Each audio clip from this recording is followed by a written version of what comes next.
मुझे ये उत्कृष्ट कैसे समझा गया?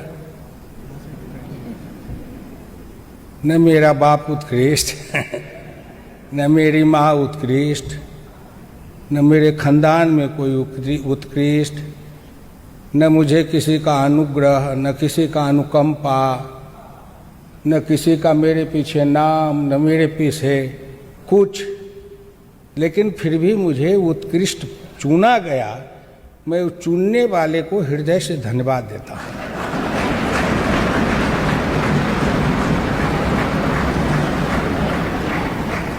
भाई, आपने ये गांव के कीचड़ में से हीरे को कैसे पहचान लिया?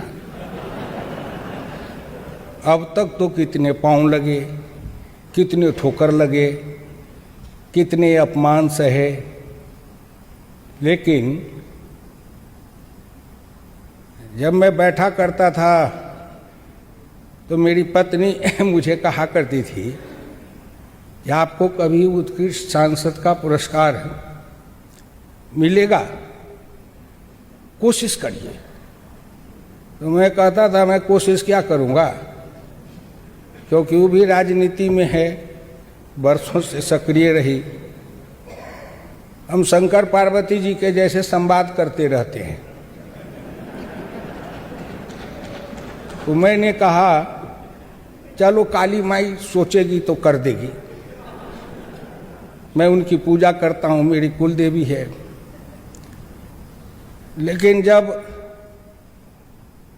सिल्लीगुड़ी के एक मजदूर मुसलमान भाई को पद्मश्री की पद्म भूषण का सम्मान मिला, तो उस दिन मेरे मन में ये भाव जगा कि अब मैं उत्कृष्ट सांसद का पुरस्कार अवश्य ले लूंगा।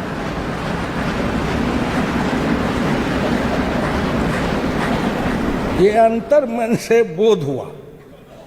क्यों? तो मैंने कहा कि भाई, यहाँ दिल्ली से बैठे बैठे प्रधानमंत्री जी और ये पद्म पुरस्कार देने वाले जो लोग होते हैं, उनकी दृष्टि वहाँ सिल्लीगुड़ी के एक चाय बागान के एक गरीब निर्धन मुसलमान के को देख लिया, चुन लिया इतनी दूर से। तो मैं तो उनके पास हमेशा रहता हूँ, मुझको कैसे नहीं देखेंगे?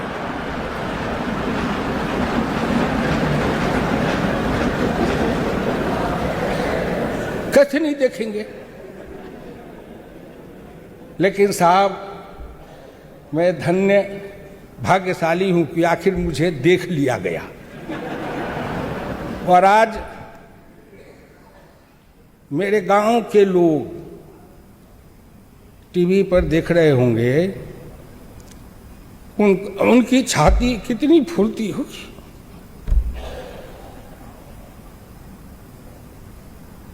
आपने मुझे सम्मानित नहीं किया है। हिंदुस्तान के करोड़ों निर्धन, निर्बल, पिछड़े, दलित, उपेक्षित, उपासित, पीड़ित, प्रताड़ित, वो गरीबनी माँ जो कीचड़ में चलती थी, कभी जीवन में सनलाइट और लाइफ बॉय साबुन नहीं देखा। ऐसे माँ की गोद से निकले हुए एक किसान के पुत्र को आपने उत्कृष्ट सांसद बनाया। ये संसद की, संविधान सभा की देन है साहब। मुझे प्रेरणा मिली थी उस दिन कि जो नरेंद्र मोदी प्रधानमंत्री बने थे, तो बैठे थे हम घर में, आपस में चर्चा कर रहे थे, ये उत्कृष्ट सांसद के लिए आवेदन कर रहे थे। मेरी पत्नी ने कहा आप भी आवेदन भरवाओ। कृषि समिति के हमारे जो साथी सदस्य लोग थे, उन्होंने कहा कि हम लोग आपको वो स्पॉन्सर करेंगे। तो हमने कहा कर दो भाई।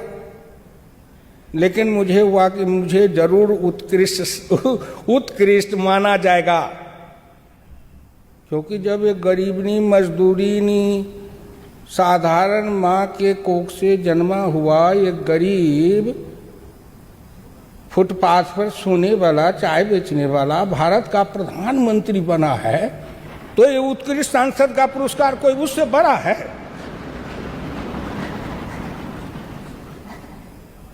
मुझे क्यों नहीं मिल सकता है? ये जो हमारे अंदर भाव जगते हैं, प्रेरणा, ये लोकतंत्र की देन है। भाई राजनाथ जी बैठे हैं, जब ये अध्यक्ष थे उत्तर प्रदेश के, तो मैं इनके साथ कार्यक्रम में ले जाते थे मुझे घुमाने के लिए। एक बार दुर्घटना हुई, उसमें गाड़ी में आग लग गई, हम दोनों तो जल के मर ही जाते। भगवान को बचाना था, इसलिए कि आज मुझको उत्कृष्ट सांसद कैसे पुरस्कार मिलता अगर मर गए होते जल के गाड़ी में। ये ईश्वर की कृपा थी। मैं आप लोगों से ज़्यादा नहीं कहूँगा, इतना ही कहूँगा कि मुझे विश्वास है इस संसद में, विश्वास है मुझे संविधान में, और विश्वास है मुझे इस देश की करोड़ों निर्धन, निर्बल, पिछड़े, दलित, उपेक्षित, उपहासित, प्रताड़ित उस गरीब मजदूरों के विश्वास पर, और मुझे विश्वास है उस डॉक्टर लोहिया की बानी पर, जिन्होंने मुझे कहा था, हुकुमचंद तुम अटूट निष्ठा के साथ मेरी बात को मान के आगे बढ़ते जाओ। एक न एक दिन आएगा जब हिंदुस्तान में किसी गरीब, निर्धन, निर्बल माँ के कोख से जन्मा हुआ अति पिछड़ा का बेटा भारत का प्रधानमंत्री बन सकता है। मुझे यहाँ तक लाने में बहुतों का योगदान है साहब, आपको असंभव होगा। मैं तो 1950 का संघ का स्वयंसेवक हूँ, और मेरे उम्र के तो स्वयंसेवक मिलेंगे भी नहीं, क्योंकि मैं 1950 में संघ का स्वयंसेवक बना। और मेरी विडंबना देखे कि मैं संघ का स्वयंसेवक था, रोज दोनों शाम सखा जाता था, और कॉलेज में समाजवादी युवजन सभा में मंच पर से मैं डॉक्टर लोहिया का झंडा लेके चलता था। और न मुझे समाजवादी पूछते थे कि संघ के स्वयंसेवक हो, कैसे यहाँ आते हो, और न संघ का स्वयंसेवक कोई पूछता था कि आप समाजवादी पार्टी में जाते हो, यहाँ क्यों आते हो। दोनों में कोई नहीं पूछते थे। आज़ादी के साथ मैं काम किया। मैं प्रार्थना करूंगा, धन्यवाद दूंगा कि मेरे ऊपर डॉक्टर लोहिया और चौधरी चरण सिंह जी हैं, और कर्पूरी ठाकुर बिहार के थे, निर्धन, निर्बल, मजदूर, बासी भात खाने वाला नाई का बेटा, वो मेरे साथी और बिहार के नेता थे। उनके साथ साथ मुझे पंडित दीनदयाल उपाध्याय के भी जीवन का मेरे ऊपर बहुत असर पड़ा। मैं उनकी गरीबी में रहते हुए उन्होंने जो देश को एक प्रकाश दिया था, रोशनी दी थी हिंदुस्तान के अंदर, उन्होंने एक जमात खड़ा की थी, उसके लिए मैं उनका मेरे ऊपर असर है। लोगों को ये आश्चर्य लगता है कि मैं ऑल इन वन कैसे बन गया। मैं स्वयंसेवक भी बन गया, समाजवादी भी बन गया, लोहियावादी भी बन गया, चरण सिंह के साथ भी, कर्पूरी ठाकुर के साथ भी, और दीनदयाल जी का भी गीत गाता हूँ। तो भाई हिंदुस्तानी हूँ मैं। इस देश में सर्वधर्म समभाव है, सर्व समाज समभाव है। दीनदयाल जी कहते थे समरस समाज, डोरिया कहते थे समता समाज। इसलिए मैंने उसको अपने जीवन में अंगीकार किया है कि सबकी गीत मैं गाता हूँ, भारत की गीत सुनाता हूँ। मैं गांव से रहने वाला हूँ, मैं गांव की गीत सुनाता हूँ। मैं किसान का बेटा हूँ, किसान का गीत सुनाता हूँ। आप सबों को धन्यवाद, बहुत बहुत आपके प्रति अनुग्रह है कि आपने मुझे उत्कृष्ट सांसद बनाया। भाई जब नाम सुनता हूँ उत्कृष्ट, तो मुझे लगता है कितना बड़ा हो गया मैं। शायद लगता है कि गीता में भगवान कृष्ण ने जो विराट रूप दिखाया था, शायद उत्कृष्टता प्रदान किए आपने। मैं 77 से आया, 42 वर्ष तक इस संसद के गुंबद के नीचे घूमते रहा, गीत सुनाते रहा। अब तो शायद मैं चुनाव भी नहीं लड़ने वाला हूँ।